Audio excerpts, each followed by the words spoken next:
안녕하세요. 이재일입니다. 이번 강좌는 select 메뉴 명령에 나와 있는 modify 명령에 대한 설명을 드리도록 하겠습니다.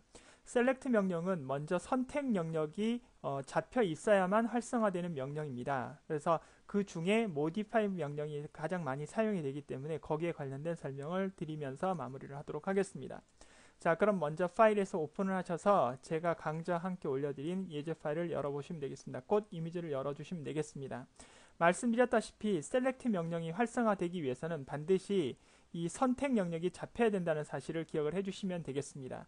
자, 그러면 먼저 꽃 이미지를 이용해서 작업을 먼저 한번 해보도록 하겠습니다. 그러니까 꽃만 선택이 되어 있는 상태로 작업 이미지를 하기 위해서는 물론 저희가 강좌를 통해서 여러 가지 선택 영역을 통해서 작업을 하신 경우도 있겠죠. 근데 저는 매직 웬드 툴을 이용해서 바탕을 클릭을 하도록 하겠습니다. 그리고 부족한 부분은 Shift 키를 눌러서 추가적으로 이렇게 빼내도록 하겠습니다. 그래서 여러분들도 마찬가지 여러분들이 알고 있는 방법을 이용해서 이렇게 선택 영역을 만들어 주시면 되겠습니다. 자, 그리고 마지막으로 하셔야 될 것이 저희가 진정 원하는 것은 꽃의 이미지인데 지금 저희는 꽃을 제외한 나머지 부분만 선택을 했기 때문에 이것을 반전을 하셔야 되겠죠. 그래서 아마 저와 강좌를 진행하시면서 단축키로 하셨던 명령들이 다 셀렉트 메뉴 명령이 있다는 사실을 기억을 해주시면 되겠습니다. 한 예로 컨트롤 시프트 I가 선택 영역을 반전하는 것이죠. 그런데 셀렉트 메뉴를 눌러보시면 인버스라고 해서 컨트롤 시프트 I 키가 조합이 되어 있는 것을 보실 수 있습니다. 이것을 누르셔도 똑같은 조합이 된다 이렇게 보시면 되겠고요. all이라는 것과 디셀렉트 명령은 여러분들이 충분히 다 아실 거라고 생각하고 인버스를 누르도록 하겠습니다. 자, 눌렀더니 이렇게 꽃 부분만 이렇게 선택이 된 것을 확인하실 수 있습니다. 자, 그런데 저희가 지금 이 부분을 계속적으로 활용을 해야 되기 때문에 이 선택 영역을 저희가 저장할 수 있는 방법에 대한 설명을 또 드린 적이 있었을 겁니다. 그것이 패스에 나와 있는 이 선택 영역을 패스화 시키는 명령이 있었습니다. 자, 그런데 그 패스화 시킬 수 있는 명령은 여러분 하단에 보시면 이 부분인데요. 이걸 하시기 전에 먼저 이 옵션 바에서 make work pass 부분을 2.0에서 0.5로 바꿔주셔야만 보다 좀 정확하게 점선의 모양대로 패스가 결정이 된다 말씀드릴 수 있습니다. 그래서 톨러런스를 2.0으로 하게 되면 이 점선 부분보다 약간 좀 어긋나는 값들이 패스로 저장이 되기 때문에 이것을 0.5로 최소값으로 만든 다음에 OK 버튼 누르도록 하겠습니다. 자, 그러면 워크패스가 이렇게 구현이 된 것을 여러분이 확인하실 수 있습니다. 다시 선택을 하도록 하겠습니다. 선택을 하실 때는 이 워크패스 부분을 하단에 있는 이 부분에다가 끌어다 놓으셔도 되지만 컨트롤 누르고 워크패스의 썸네일을 클릭을 하셔도 된다고 말씀을 드렸습니다. 다시 레이어로 돌아가도록 하겠습니다. 자, 이렇게 하시면서 앞에 강좌에서 여러분들이 들으셨던 부분을 한번 실습을 하는 걸로 생각을 해주시면 되겠습니다. 자, 그러면 새로운 레이어를 하나 만들도록 하겠습니다. 그리고 셀렉트에 modify에서 보더 값을 클릭을 해주시면 되겠습니다. 보더 값을 저는 4라고 했는데 2라고 구현을 하고요. OK 버튼 누르도록 하겠습니다. 그리고 여기에다가 저와 같이 하얀색으로 채색을 한번 해보도록 하겠습니다. 자, 정경색을 흰색으로 바꿔주신 다음에 Alt하고 딜리트 키를 눌러서 채색을 하시면 되겠습니다. Ctrl D 누르도록 하겠습니다. 자, 그러면 이와 같이 이렇게 테두리 선이 만들어진 것을 여러분들이 보실 수가 있겠습니다.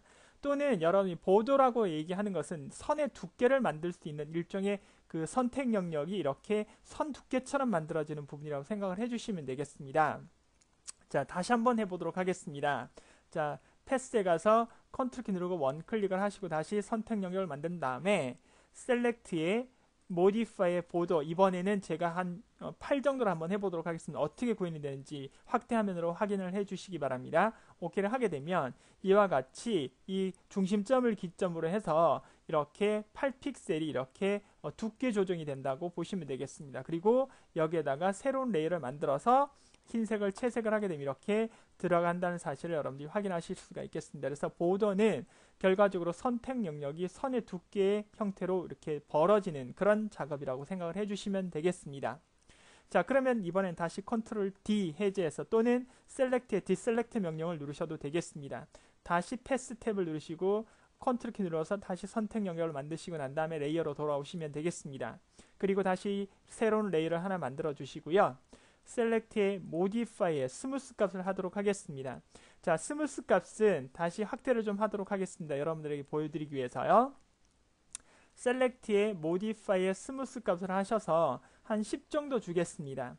그리고 난 다음에 OK 버튼을 누르게 되면 이렇게 원래 있던 것보다 훨씬 더 완만해진 그런 모양을 보실 수 있습니다. 즉 다시 말하면 스무스라는 것은 그 곡선의 어떤 그 굴곡 부분을 완만하게 해주는 부분이라고 보시면 되겠습니다. 그래서 선택 영역이 훨씬 더 꽃의 외곽선을 따라간 것이 아니라 꽃의 외곽선 어느 정도 근사치 값으로 따라간 것처럼 만들어 놓은 형태라고 보시면 되겠습니다. 다시 흰색을 한번 채워보도록 하겠습니다. 자, 그러면 꽃의 내용과는 전혀 다른 그런 모양을 여러분들이 확인하실 수가 있겠습니다. 그래서 스무스라는 것은 실제로 제가 이렇게 설명드리는 것보다는 새로운 레이어를 만들어서 제가 사각형으로 한번 보여드리도록 하겠습니다.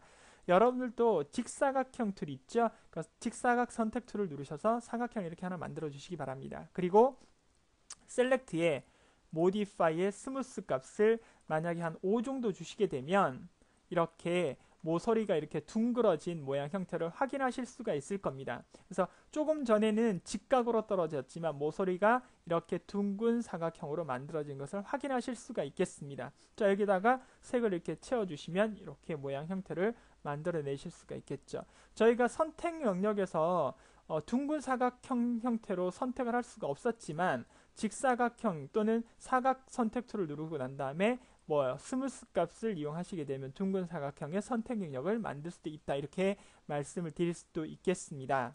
자, 그 다음 다시요. 다시 선택을 하시고 이번에는 modify에서 expand를 넣도록 하겠습니다. 영문 자체로는 확장이라고 보시면 되겠는데요.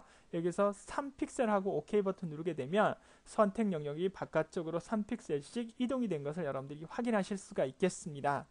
자, 컨트롤 Z키를 누르시고요.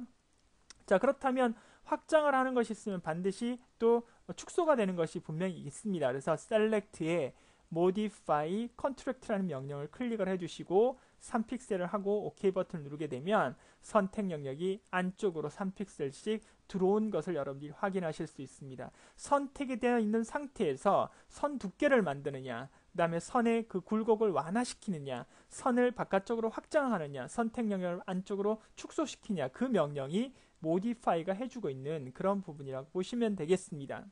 자, 그리고 마지막으로 select에 modify의 feather라는 값이 있습니다. 근데 여러분 이 feather라는 것은 실제로는 선택 영역을 누르게 되면 상단의 옵션 바에 feather라는 값이 사각 선택 툴, 원형 선택 툴, 그 다음에 라sso 툴이라든지 마그네틱 라sso 툴이라든지 이런 것을 누르게 되면 다 feather 값이 나오죠. 근데 이 feather는 원래는 먼저 구현을 하고 그 다음에 선택 영역을 만들어서 작업을 하는 것이 보편적인 방법입니다만 작업을 하다 보면 먼저 선택을 하는 경우가 있고 feather를 잊어먹는 수가 있지 않습니까? 그럴 때를 대비해서 select에 modify의 feather 명령을 이용하게 되면 먼저 feather 값을 주고 선택 영역을 작업을 한 거나 아니면 선택을 하고 난 이후에 feather를 준 거나 똑같은 값으로 보시면 되겠습니다. 그래서 한 5 정도 주고 OK 버튼 누르도록 하겠습니다.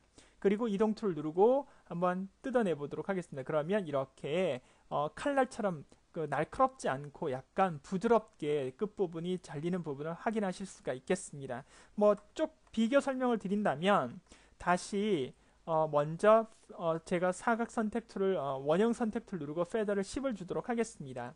그리고 꽃을 선택을 하고 난 이후에 그 다음에 선택 툴 눌러서 이동 툴 눌러서 이렇게 잡아당긴 이 값이나 그쵸? 그 다음에 컨트롤 Z 누르겠습니다. 자, 이번에는 주지를 않고요. 다시 0으로 만들어 놓고요. 이번에는 다시 선택을 먼저 하고 select의 modify의 feather 값을 10을 준 값이나 여러분들이 이동 툴 눌러서 잡아당기는 형태는 같다고 이렇게 보시면 되겠습니다. 그래서 포토샵의 명령에는 이와 같이 사용자의 편의성을 도모하는 부분이 상당히 많습니다. 먼저 주고 선택 영역을 작업을 해야 하지만 선택 영역을 먼저 하고 난 다음에 feather 값을 나중에 줘도 결과는 같게끔 만들어 줄 수 있는 부분들이 요소에 배치가 되어 있는 거라고 생각을 해주시면 되겠습니다.